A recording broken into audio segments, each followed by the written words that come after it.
அனைவருக்கும் வணக்கம். நிறைய பேர் பார்த்திங்கன்னா இப்போ ஸ்டாக் மார்க்கெட்டுக்கு புதுசாக வருவாங்க. அவங்களுக்கு பார்த்திங்கன்னா நிறைய டெக்னிக்கல் டேர்ம்ஸ் பார்த்திங்கன்னா ஸ்டாக் மார்க்கெட்டில் யூஸ் பண்ணுவாங்க. உதாரணத்துக்கு பார்த்திங்கன்னா market capitalisation, price to book ratio, price to earning ratio, face value, dividend yield ratio, dividend pay out ratio அப்படின்னு சொல்லிட்டு பார்த்திங்கன்னா நிறையா இந்த மாதிரி சொல்லிகிட்டு இருப்பாங்க. அவங்களுக்கு பார்த்திங்கன்னா இந்த டேர்ம்ஸ் பார்த்திங்கன்னா அவங்களுக்கு சரியாக புரியாது. ஏன் நான் ஷேர் மார்க்கெட்டுக்கு புதுசாக வரும்போது இதே எனக்கு பிரச்சனை தான் இருந்தது. அந்த மாதிரி யாரெல்லாம் இப்போ புதுசாக வராங்களோ அவங்க கஷ்டப்படக்கூடாதுங்கிறதுக்காக தான் நான் வீடியோ மேக் பண்ணுறேன். முடிஞ்சால் இந்த வீடியோ ஒரு லைக் பண்ணிவிட்டு ஷேர் பண்ணுங்கள். இன்றைக்கி நம்ம வீடியோவில் பார்க்க போகிறது பார்த்திங்கன்னா ஒரு ஷேரை நம்ம எப்படி அனலைஸ் பண்ணலாம். எப்போவுமே பார்த்திங்கன்னா ஒரு ஃபவுண்டேஷன் தாங்க முக்கியம். அந்த ஃபவுண்டேஷன் நல்லா இருந்தால் தான் அந்த பில்டிங் ஸ்ட்ராங்காக கட்ட முடியும். அந்த மாதிரி ஒரு ஷேருக்கு பார்த்திங்கன்னா அந்த ஃபண்டமெண்டல் ஸ்ட்ராங்காக இருந்ததுன்னா அந்த ஷேர் அந்த கம்பெனி பார்த்திங்கன்னா மென்மேலும் வளர்ந்துக்கிட்டே போகும். இது தாங்க ஸ்டாக் மார்க்கெட்டில் ஒரு புதிர். இந்த ஃபண்டமெண்டல் அனலைசிஸ் யார் நல்லா புரிஞ்சிக்கிறாங்களோ அவங்க பார்த்திங்கன்னா போர்ட்ஃபோலியோ ரொம்ப ஸ்ட்ராங்காக பில்ட் பண்ணியிருப்பாங்க. சரிங்க, இந்த ஃபண்டமெண்டல் அனலைசிஸ் பார்த்திங்கன்னா எப்படி பண்ணலான்னு சொல்லிட்டு இந்த வீடியோவில் பார்ப்போம் வாங்க. முதல்ல இந்த ஸ்டாக் மார்க்கெட்டில் பார்த்திங்கன்னா 2 அனலைசிஸ் பண்ணுவாங்க. ஒன்று பார்த்திங்கன்னா டெக்னிக்கல் அனலைசிஸ்ன்னு சொல்லுவாங்க, இன்னொன்று பார்த்திங்கன்னா ஃபண்டமெண்டல் அனலைசிஸ்ன்னு சொல்லுவாங்க. இந்த டெக்னிக்கல் அனலைசிஸ் அப்படிங்கிறது பார்த்திங்கன்னா இப்போ ஐடிசின்னு ஒரு கம்பெனி இருக்குது. அது கடைசி ஒரு 10 வருஷத்தில் எப்படி பர்ஃபார்ம் பண்ணுது, அதோட வால்யூம் எப்படி இருக்குது, அதோட ப்ரைஸ் ஆக்ஷன் எப்படி இருக்குது, இதெல்லாம் அப்படியே கணிச்சு இந்த ஃப்யூச்சர் வேல்யூ மேலே போகுமா கீழே போகுமா அப்படின்னு சொல்லி பார்க்குறது தாங்க இந்த டெக்னிக்கல் அனலைசிஸ். இதே ஃபண்டமெண்டல் அனலைசிஸுங்கிறது பார்த்திங்கன்னா அந்த ஒரு கம்பெனி இதே ஐடிசி கம்பெனியே இருக்குதுன்னு வச்சுக்கோங்க. இந்த ஐடிசி கம்பெனி வருஷத்துக்கு எவ்வளோ அவங்க ஏர்ன் பண்ணுறாங்க, எவ்வளோ அவங்க அசெட் பில்ட் பண்ணுறாங்க, எவ்வளோ அவங்களுக்கு டிப்ரிஷியேஷன் ஆகுது, அவங்களுக்கு சேல்ஸ் வால்யூம் எவ்வளோ க்ரோத் ஆகுது, அவங்க ஃப்யூச்சர் ஃபோர்காஸ்ட் எப்படி இருக்குது, அவங்களோட இன்ட்ரின்சிக் வேல்யூ என்ன, இதெல்லாம் வச்சு ப்ரிடிக்ட் பண்ணுறது தான் நம்மளுக்கு ஃபண்டமெண்டல் அனலைசிஸ்ன்னு சொல்லுவாங்க. சரிங்க, இப்போ இந்த ஃபண்டமெண்டல் அனலைசிஸில் பார்த்திங்கன்னா இன்ட்ரின்சிக் வேல்யூ அப்படின்னு ஒன்று இருக்குது. இன்ட்ரின்சிக் வேல்யூங்கிறது பார்த்திங்கன்னா ஒரு கம்பெனியோட ஒர்த்துன்னு சொல்லலாம். அது பார்த்திங்கன்னா அதிகமாகவும் இருக்கலாம், கம்மியாகவும் இருக்கலாம். இப்போ ஒரு கம்பெனியோட இன்ட்ரின்சிக் வேல்யூவை பொறுத்து தான் அதோட பை கால் செல் கால்னு சொல்லி கொடுப்பாங்க. இப்போ ஒரு கம்பெனி நம்ம அனலிசிஸ் பண்ணிட்டோம். அந்த அனலைஸ் பண்ணதில் இன்ட்ரின்சிக் வேல்யூ அந்த கம்பெனிக்கு அதிகமாக இருந்ததுன்னா எல்லோரும் போய் அந்த கம்பெனியை பை பண்ணுவாங்க. அதே இந்த இன்ட்ரின்சிக் வேல்யூ பார்த்திங்கன்னா லோவாக இருந்ததுன்னா அந்த கம்பெனியோட ஷேரை எல்லாருமே செல் பண்ணுவாங்க. இதை பொறுத்து தாங்க ஒரு கம்பெனி பார்த்திங்கன்னா மேலேயே போயிட்டுருக்கிறதும் கீழேயே போயிட்டுருக்கிறதுக்கு இதுதான் ஒரு ஃபண்டமெண்டல் அனலிசிஸில் இது ஒரு முக்கியமான காரணம்னு சொல்லுவாங்க. சரி, இந்த ஃபண்டமெண்டல் அனாலிசிஸில் நிறைய டூல்ஸ் இருக்குது. அது என்னன்னு சொல்லி பார்ப்போம். ஃபஸ்ட்டு பார்த்திங்கன்னா ஏர்னிங் பெர் ஷேர் அப்படின்னு சொல்லுவாங்க, அப்படி இல்லைனா இபிஎஸ் அப்படின்னு சொல்லுவாங்க. ரெண்டாவது பார்த்திங்கன்னா ப்ரைஸ் டு ஏர்னிங் ரேஷியோ அப்படின்னு சொல்லுவாங்க, அல்லது பிஇ ரேஷியோன்னு சொல்லுவாங்க. அடுத்து பார்த்திங்கன்னா ரிட்டர்ன் ஆன் ஈக்விட்டி. அடுத்து பார்த்திங்கன்னா price to book ratio or PB ரேஷியோன்னு சொல்லுவாங்க. அடுத்து ப்ரைஸ் டு சேல்ஸ் ரேஷியோ. அடுத்து பார்த்திங்கன்னா டிவிடெண்ட் பே அவுட் ரேஷியோ.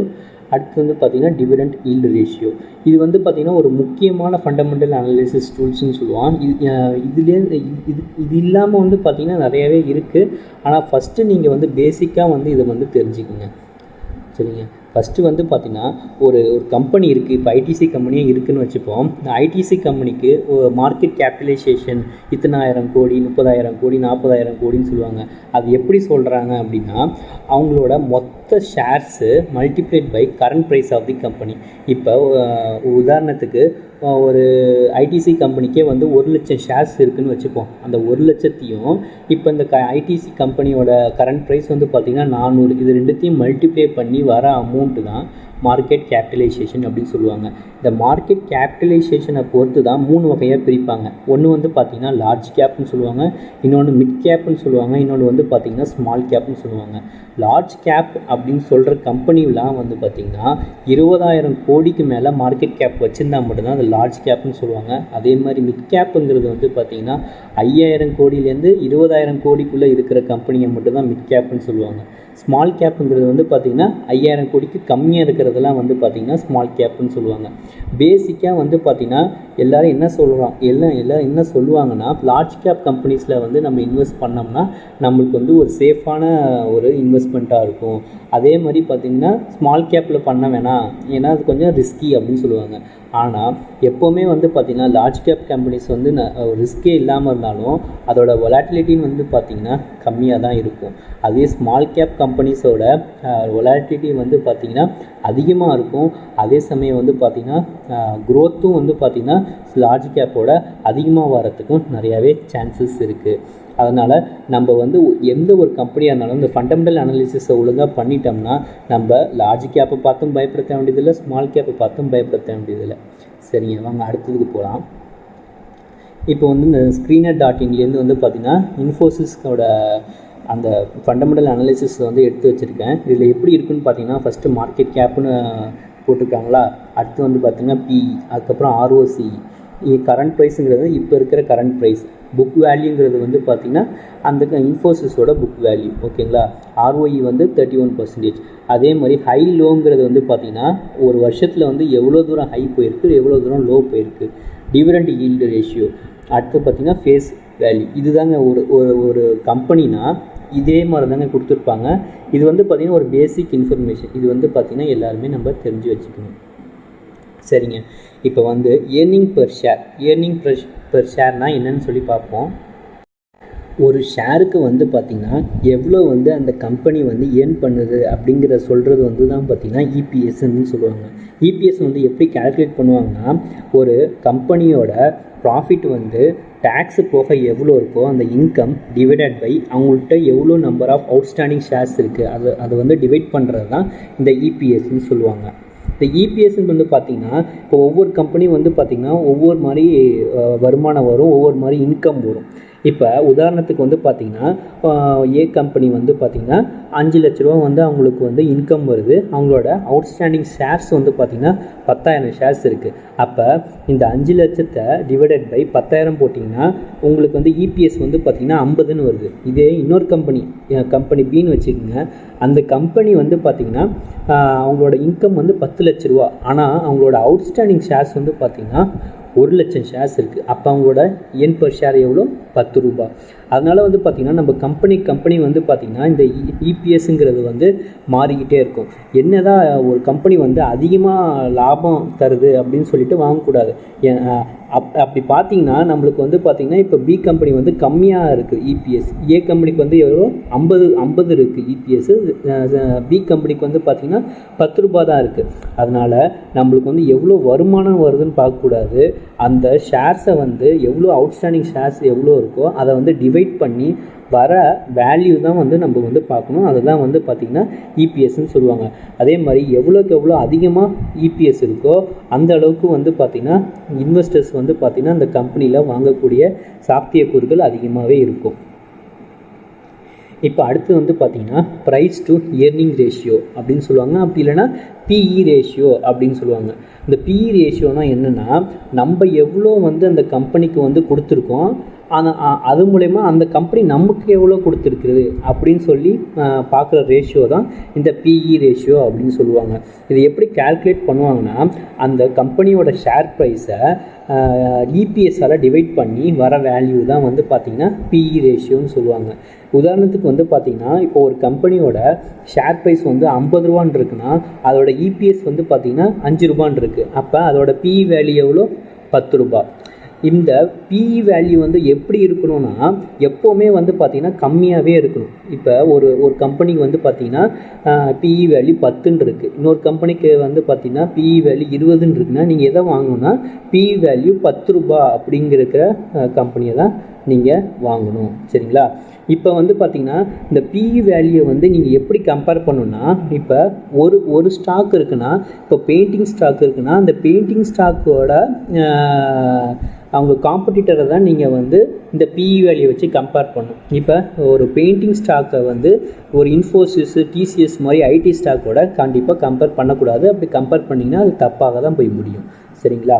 சரிங்க, அடுத்தது போகலாம். ரிட்டர்ன் ஆன் ஈக்விட்டி அப்படின்னா ஒன்றும் இல்லைங்க, நம்மளுக்கு வந்து எவ்வளோ வந்து அந்த கம்பெனி வந்து ப்ராஃபிட் வந்து ஏர்ன் பண்ணியிருக்கு, அந்த கம்பெனியோட ஷேர் ஹோல்டரோட இன்வெஸ்ட்மெண்ட்டை வச்சு அப்படிங்கிறத பொறுத்து தான் வந்து பார்த்திங்கன்னா ரிட்டர்ன் ஆன் ஈக்விட்டின்னு சொல்லுவாங்க. இது எப்படின்னு சொல்லுவாங்கன்னா, இப்போ ஒரு கம்பெனி வந்து பார்த்திங்கன்னா 50 லட்ச ரூபா வந்து பார்த்திங்கன்னா அவங்க வந்து இன்கம்மாக ஏர்ன் பண்ணியிருக்காங்க. ஆனால் அவங்க ஷேர் ஹோல்டர்ஸ்க்கு வந்து எவ்வளோ கொடுத்துருக்காங்கன்னா 5 லட்ச ரூபா கொடுத்துருக்காங்க. இந்த 5 லட்ச ரூபாயை கொடுத்ததுக்கு இவங்க 50 லட்ச ரூபா வந்து ஏர்ன் பண்ணியிருக்காங்க. அப்போ ROE ரிட்டர்ன் ஆன் ஈக்விட்டி எவ்வளோனா 50 லட்சம் டிவைடட் பை 5 லட்சம், இதை போட்டிங்கன்னா வரது வந்து 10%. அப்போ இந்த ரிட்டர்ன் ஆன் ஈக்விட்டி இந்த கம்பெனி வந்து பார்த்திங்கன்னா 10% சொல்லுவாங்க. இந்த ROE வந்து எவ்வளோக்கு எவ்வளோ அதிகமாக இருக்கோ அவ்வளோக்கு எவ்வளோ வந்து பார்த்திங்கன்னா நல்ல கம்பெனி நல்ல ஹை ரிட்டர்ன்ஸை கொடுக்கும். Price to book ratio, PB ratio அப்படின்னு சொல்லுவாங்க. ஒன்றும் இல்லைங்க, இப்போ வந்து புக் வேல்யூனா என்னென்னு பார்க்கணும். புக் வேல்யூனா ஒன்றும் இல்லைங்க, ஒரு கம்பெனியோட டோட்டல் அசெட், அதோட சொத்து மதிப்பு எவ்வளவோ மைனஸ் அதோட தேய்மானம் டிப்ரிசியேஷன், இது ரெண்டுத்தையும் வந்து மைனஸ் பண்ணிங்கன்னா வர வேல்யூ தான் வந்து பார்த்திங்கன்னா நமக்கு வந்து புக் வேல்யூ அப்படின்னு சொல்லுவாங்க. சரி, இந்த PB ரேஷியோ வந்து எப்படி கால்குலேட் பண்ணுவாங்கன்னா, ஒரு கம்பெனியோட கடைசியாக க்ளோஸ் ஆகி முடிஞ்ச ப்ரைஸு டிவைடட் பை அந்த கம்பெனி ப்ரீவியஸ் குவார்ட்டரில் அதோட புக் வேல்யூ எவ்வளோவா இருந்தது அப்படின்னு சொல்லி தான் அந்த PB ரேஷியோவை வந்து நம்ம வந்து கால்குலேட் பண்ணுவாங்க. சரிங்களா? இந்த PB ரேஷியோ வந்து எப்போவுமே 1க்கு கீழே இருந்ததுன்னா அந்த ஸ்டாக் வந்து பார்த்திங்கன்னா அண்டர் வேல்யூடு ஸ்டாக்குன்னு சொல்லுவாங்க. அதே மாதிரி 1க்கு மேலே இருந்ததுன்னா பார்த்திங்கன்னா இது வந்து பார்த்திங்கன்னா ஓவர் வேல்யூன்னு சொல்லுவாங்க. இந்த ஓவர் வேல்யூடுங்கிறது வந்து எதை டினோட் பண்ணுவோம்னா செல் பண்ணுவாங்க. அண்டர் வேல்யூடுங்கிறது எதை டினோட் பண்ணுவோம்னா பை பண்ணணும் அப்படின்னு அர்த்தங்க. சரிங்க, இந்த PB ரேஷியோ வச்சு நம்ம என்ன வந்து தெரிஞ்சுக்கலான்னா, அந்த கம்பெனி வந்து பார்த்திங்கன்னா மொத்த கடனையும் அடைச்சி அவங்களோட சொத்தெல்லாம் விற்றா மிச்சம் எவ்வளோ இருக்குது அப்படின்னு கால்குலேட் பண்ணுறது தாங்க இந்த PB ரேஷியோ. அடுத்து வந்து பார்த்திங்கன்னா PS ratio, price to sales ரேஷியோன்னு சொல்லுவாங்க. அதாவது ஒரு கம்பெனியோட ப்ரைஸு டிவைடட் பை அதோட கம்பெனியோட ரெவின்யூ, இதை வந்து ரெண்டுத்தையும் கம்பேர் பண்ணுறது தாங்க இந்த PS ரேஷியோ. இந்த PS ரேஷியோ வந்து பார்த்திங்கன்னா எப்படியும் வந்து ஒரு ஷேர் வந்து பார்த்திங்கன்னா அண்டர் வேல்யூடா இல்லை ஓவர் வேல்யூடான்னு கண்டுபிடிக்கிறதுக்கு இந்த PS ரேஷியோ வந்து யூஸ் பண்ணுவாங்க. இந்த PS ரேஷியோ வந்து எப்படி கால்குலேட் பண்ணுவாங்கன்னா, ஒரு ஸ்டாக்கோட ப்ரைஸு டிவைடட் பை அந்த ஸ்டாக்கோட ரெவின்யூ, இது ரெண்டுத்தையும் வந்து டிவைட் பண்ணுறது தான் இந்த PS ரேஷியோ அப்படின்னு சொல்லுவாங்க. இந்த PS ரேஷியோ வந்து பார்த்திங்கன்னா இன்னொரு மாதிரி கால்குலேட் பண்ணுவாங்க. எப்படின்னா, அதோட மொத்த மார்க்கெட் கேபிட்டலைசேஷனை டிவைடட் பை அதோட மொத்த இன்கம், இப்படி கால்குலேட் பண்ணாலும் அந்த PS ரேஷியோ நமக்கு வந்து கிடைக்கும். டிவிடெண்ட் பே அவுட் ரேஷியோனா அப்படின்னா ஒன்றும் இல்லைங்க, ஒரு கம்பெனிக்கு வந்து பார்த்திங்கன்னா இப்போ வந்து 10,000 ரூபா வந்து இன்கம் வந்திருக்கு அப்படின்னா அவங்க வந்து 1000 ரூபா வந்து பார்த்திங்கன்னா மற்றவங்களுக்கு கொடுக்குறாங்க. அதுதாங்க வந்து பார்த்திங்கன்னா டிவிடெண்ட் பே அவுட் ரேஷியோ. அதாவது 10,000க்கு 1000 ரூபா வந்து கொடுக்குறாங்களா, இதுதான் வந்து அவங்க டிவிடெண்ட்டாக கொடுக்குறாங்க. அப்போ இந்த ரேஷியோ தான் வந்து பார்த்திங்கன்னா டிவிடெண்ட் பே அவுட் ரேஷியோ அப்படின்னு சொல்லுவாங்க. இது எப்படி கால்குலேட் பண்ணுவாங்கன்னா, total amount of dividend divided by net income of the company. அதாவது எவ்வளோ dividend divided by net income. நான் சொன்ன மாதிரி தான், 10,000 ரூபா சம்பாதிச்சாங்கன்னா 1000 ரூபா கொடுக்குறாங்கன்னா அதுதான் வந்து பார்த்திங்கன்னா டிவிடெண்ட் பே அவுட் ரேஷியோன்னு சொல்லுவாங்க. டிவிடெண்ட் ஈல்டு ரேஷியோனா என்னது, ஒரு ஷேர் ஹோல்டர்ஸுக்கு அந்த கம்பெனி வந்து எவ்வளோ டிவிடெண்ட்டாக ஒரு வருஷத்துக்கு கொடுக்குது அப்படின்னு சொல்லிட்டு பார்க்குறது தாங்க இந்த டிவிடெண்ட் ஈல்டு ரேஷியோன்னு சொல்லுவாங்க. ஒரு கம்பெனிங்கிறது வந்து பார்த்திங்கன்னா வருஷத்துக்கு ஒரு தாட்டியும் கொடுப்பாங்க, இல்லைனா வருஷத்துக்கு 4 தாட்டி கொடுப்பாங்க, இல்லைனா வருஷத்துக்கு 2 தாட்டி கொடுப்பாங்க. அப்படி இல்லைனா சில கம்பெனி கொடுக்காமலேயும் இருப்பாங்க. அதை கொடுக்காம இருக்காங்களே அப்படின்னு சொல்லிட்டு அது நல்ல கம்பெனி இல்லைன்னு சொல்ல முடியாது.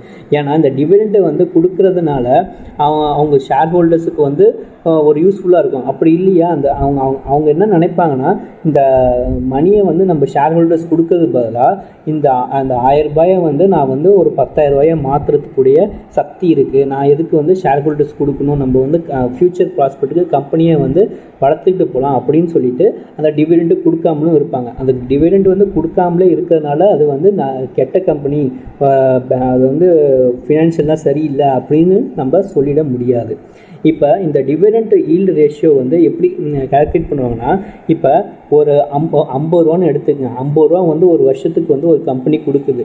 அதோட கரண்ட் ஷேர் ப்ரைஸ் வந்து பார்த்திங்கன்னா 500 ரூபா இருக்குன்னா, அதோட டிவிடெண்ட் ஈல்டு ரேஷியோ வந்து பார்த்திங்கன்னா 10%. அதாவது உங்களுக்கு வந்து வருஷம் வந்து பார்த்திங்கன்னா 10% வந்து இந்த கம்பெனி வந்து உங்களுக்கு தந்துக்கிட்டு இருக்கும். அப்படிங்கிறதான் இந்த டிவிடெண்ட் ஈல்டு ரேஷியோன்னு சொல்லுவாங்க. சரிங்க, இந்த வீடியோ உங்களுக்கு பிடிச்சிருக்குன்னு நான் நினைக்கிறேன். இந்த வீடியோ வந்து பார்த்திங்கன்னா எப்படி இம்ப்ரூவ் பண்ணலான்னு சொல்லிவிட்டு உங்கள் வேல்யூபுளான ஃபீட்பேக் வந்து கமெண்ட்ஸில் தெரியும்.